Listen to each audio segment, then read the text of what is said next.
Hello students, இன்றைக்கி இந்த வீடியோவில் யாகி உடா ஆண்டனா பற்றி தெரிஞ்சுக்க போகிறோம்.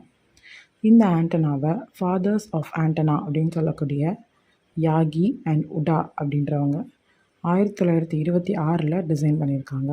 அவங்க நேமையே இந்த ஆண்டனாவுக்கு வச்சுருக்காங்க.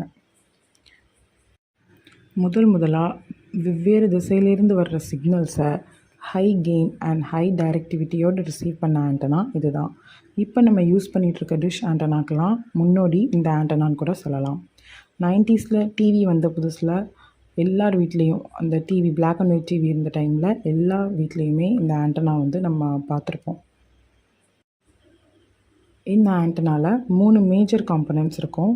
ஒன்று ரிஃப்ளெக்டர், இன்னொன்று driven element and then directors. இந்த பிக்சரில் தெரியுதா, இது reflector, driven element and director.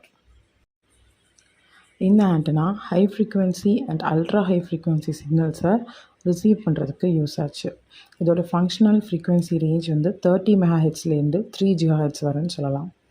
இந்த ஆண்டனாவோட கெயின் வேல்யூ 10 டெசிபலை விட அதிகமாக இருக்கும். இனி வரப்போகிற நெக்ஸ்ட் ஆண்டனா வீடியோவில் இந்த யாகி உடா ஆண்டனாவோட structural design and radiation pattern பற்றி பார்க்கலாம். தேங்க்யூ.